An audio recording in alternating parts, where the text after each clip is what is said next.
आज के इस वीडियो के अंदर हम बात करने वाले हैं। हमारी एंजाइटी ठीक तो हो जाती है, ठीक होने के कुछ टाइम बाद फिर हमारी एंजाइटी वापस होने लगती है। हमें वही सिम्टम्स जो पहले थे वही सिम्टम्स आप फेस करने लगते हैं। इसके पीछे ऐसा क्या रीजन होता है और इसका दोस्तों सॉल्यूशन क्या है, इस बारे में हम बात करेंगे। सबसे बड़ा और एक मेन जो यहाँ पर पॉइंट है वो ये समझने का है कि हम हमेशा ना स्ट्रेसफुल कंडीशन में रहते हैं। इस पे स्ट्रेसफुल हम सिचुएशन फेस करते हैं, हमेशा हम ना स्ट्रेस में ही रहते हैं। अब वो स्ट्रेस हमारा पहले भी था जब भी हम एंजाइटी फेस कर रहे थे। अब वो स्ट्रेस के लिए हमने कुछ टेक्निक्स अपना ली, जैसे दवाइयाँ ले ली, कुछ हमने मेडिटेशन ट्राई कर ली, या फिर जो भी हमारे पास मतलब वो सब ट्राई कर लिया। अब कुछ टाइम तक तो वो चीजें ठीक रही, लेकिन फिर से हम उसी सिचुएशन में रहते हैं। जैसे एग्जाम्पल के तौर पे आपको बताता हूँ। अब जैसे हम जॉब कर रहे हैं, अपना जॉब में 100% दे रहे हैं, किसी रिलेशनशिप में अपना 100% दे रहे हैं, करियर वाइज अपना 100% दे रहे हैं। लेकिन जब चीजें हम 100% देते हैं तो हम भी सामने से उम्मीद करते हैं कि यार वो चीजें हमें भी मिले। जैसे एग्जाम्पल के तौर पे आपको मैं बताता हूँ कि एक रिलेशनशिप में हम सब कुछ कर रहे हैं अपने पार्टनर के लिए।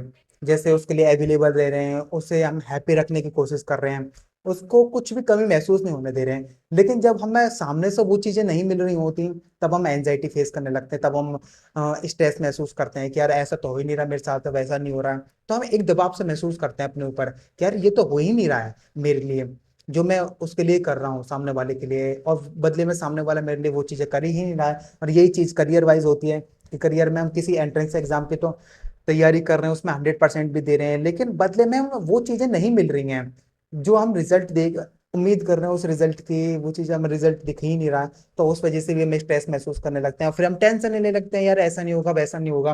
वो चीजें हम फिर बार बार सोचने लगते हैं अपने माइंड में। तो ये बातें समझनी चाहिए कि जहां पर वो चीजें हमारे माइंड में रखी थी वही चीजें अब भी हैं, अब वो बदली थोड़ी है हमारी लाइफ में। ये हमें समझना चाहिए, ये बात हम समझते ही नहीं है। वो जब चीजें नहीं बदली हमारी लाइफ में तो हम उन्हीं चीजों के बारे में और सोचते रहते हैं। वही थॉट्स हमारे मन में बार बार चलते रहते हैं। तो उन थॉट्स को कैसे बदल सकते हैं यहाँ पर?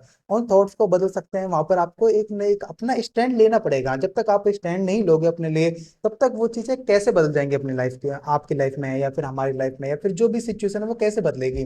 तो ये बातें समझनी चाहिए। और दूसरा जो सबसे बड़ा और एक मेन रीजन ये होता है कि कुछ ना हमारे पास्ट के ट्रोमास होते हैं। जैसे पास्ट में कई बार ब्रेकअप फील करा है हमने, ब्रेकअप हो गया था, तो उन चीजों को हम बार बार सोच रहे हैं, उन चीजों को सोच के बार बार परेशान हो रहे हैं। या फिर कई बार कुछ फाइनेंशियल लॉस हो गया, या फिर XYZ हमने कोई गलती कर दी, तो जब हम उन गलतियों को बार बार याद करते रहते हैं, उन चीजों को बार बार याद करते रहते हैं, तो वो चीजें तो दिमाग में वही है ना। जब वो चीजें को बार बार याद कर रहे हैं तो वो चीजें और अपनी पकड़ मजबूत बना रही हैं। जब पकड़ मजबूत बना रही है तो हम फिर समझ ही नहीं पा रहे कि हमें एंजाइटी क्यों हो रही है, एंजाइटी से क्यों बाहर नहीं निकल पा रहे हैं। और फिर इसमें आप ये भी समझ सकते हो कि लोनलीनेस का भी एक रोल होता है। कि लोनलीनेस का मतलब है कि जैसे कि हम एक लोनली फील करते हैं हमेशा ही।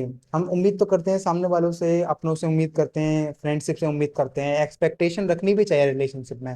लेकिन जब हम एक्सपेक्टेशन रख रहे हैं तो कहीं ना कहीं वो एक्सपेक्टेशन जब वो मीट नहीं होती है हमारी सामने वाले से, वो मिलती नहीं है, हम एक्सपेक्टेशन जो भी कर रहे हैं, तो फिर तब भी हम एक लोनली फील फील करते हैं, लोनली से महसूस करते हैं, और वहां पर कोई ऐसा कोई सपोर्टिव भी नहीं होता हमारा। तो ये भी एक रोल होता है कि एंजाइटी हमारी क्यों ठीक नहीं हो रही होती है। तो ये वही चीजों को हम बार बार रिपीट कर रहे हैं अपने दिमाग में कि यार ऐसा हुआ था पास्ट में, वैसा हुआ था, और खुद ही सोच सोच के बस अकेला महसूस कर रहे हैं, लोनली फील कर रहे हैं। तो ये भी एक रीजन होता है कि दोस्तों हमारी एंजाइटी क्यों ठीक नहीं हो रही होती। और तीसरा और एक मेन जो रीजन ये होता है कि हम ना अपना लाइफ स्टाइल बदल ही नहीं पाते हैं। कुछ टाइम के लिए तो बदल लेते हैं। अब जैसे भाई ठीक है, मैं सबको पता है कि एक्सरसाइज करनी चाहिए, रेगुलर एक्सरसाइज करनी चाहिए, पॉजिटिव अफर्मेशन दोहरानी चाहिए, पॉजिटिव कंटेंट देखना चाहिए, मेडिटेशन करनी चाहिए।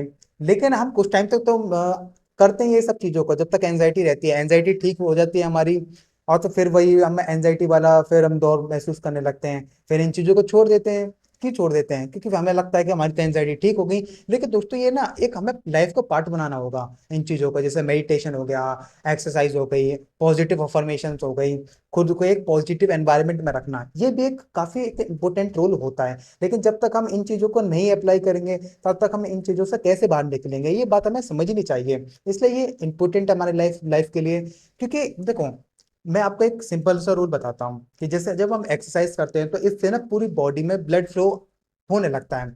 मतलब जो हमारा ब्लड पहले धीरे धीरे हमारे दिमाग तक जा रहा था वो तेज तेज होने लगता है। तो ना हमारे जो फालतू के थॉट्स होते हैं, फालतू के जो हम निगेटिव थिंकिंग चल रही होती है वो नहीं चल रही होती, क्योंकि दिमाग तक ना पूरा ब्लड हमारा सप्लाई होता है। लेकिन जब दिमाग तक पूरा ऑक्सीजन नहीं जा रहा होता या फिर ब्लड सप्लाई नहीं हो रहा होता, जैसे आपने एग्जांपल के तौर पे मैं आपको बताता हूँ, जैसे आप ना कई बार कुर्सी पे बैठे रहना या फिर लेटे रहना, कोई भी फिजिकल एक्टिविटी मत करना, और फिर आप देखना कि आपके जो थॉट्स साइकिल है या फिर थॉट्स है वो दिमाग में और बढ़ जाते हैं। लेकिन जब आप एक्सरसाइज करते हो रेगुलर, आप फिजिकल एक्टिविटी करते हो, फिजिकल एक्टिव रहते हो, तो आप देखना कि जो आपके थॉट्स है ना वो फालतू के नहीं चल रहे होते, वो आपके ना प्रेजेंट में थॉट्स होते हैं, ना फ्यूचर की कोई टेंशन होती है, ना कोई पास्ट का रिग्रेट होता है। ये ना मैंने दोस्तों एक्सपीरियंस करा है, और ये एक्सपीरियंस के तौर पे आपको मैं बता रहा हूँ। और दोस्तों जो दूसरा यहाँ पर सॉल्यूशन आप ये अपना सकते हो कि ना आपका जो सपोर्टिव एनवायरनमेंट है ये काफी होना काफी जरूरी है। सपोर्टिव एनवायरनमेंट का मतलब है कि कई बार ना हमारा सपोर्टिव एनवायरनमेंट नहीं होता, कई बार हम नेगेटिव एनवायरनमेंट में जी रहे होते हैं। जब नेगेटिव एनवायरनमेंट में जी रहे होते हैं तो चीजें तो वही है ना, नेगेटिव नेगेटिव चीजें हैं, तो बार बार उन्हीं चीजों को हम दिमाग में रिपीट करेंगे कि यार ऐसा है नहीं है वैसा नहीं है, बार बार ना हम अपना बस कंक्लूजन देने की कोशिश करेंगे, खुद को अपना पॉइंट प्रूफ करने की कोशिश करेंगे खुद को ही।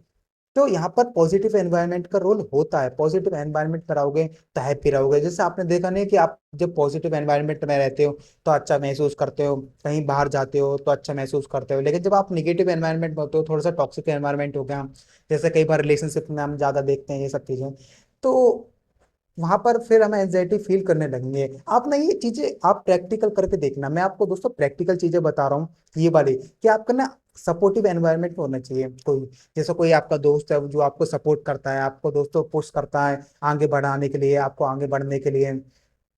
तो ऐसे दोस्त को आप थोड़ा सा क्लोज रहो, ऐसे दोस्तों के, ऐसे दोस्तों से थोड़ा सा आप कन्वर्सेशन ज्यादा रखो। और जब आप निगेटिव लोगों के साथ रहोगे तो दोस्तों निगेटिव लोग हमेशा आपको गिराते रहेंगे, आपको दोस्तों नीचे दिखाते रहेंगे, तो ये भी एक ना एंजाइटी का रीजन होता है, इस चीज को हम समझ ही नहीं पा रहे होते हैं। तो पॉजिटिव एनवायरनमेंट में रहो, पॉजिटिव सपोर्टिव लोगों में रहो जो आपको सपोर्ट करते हो।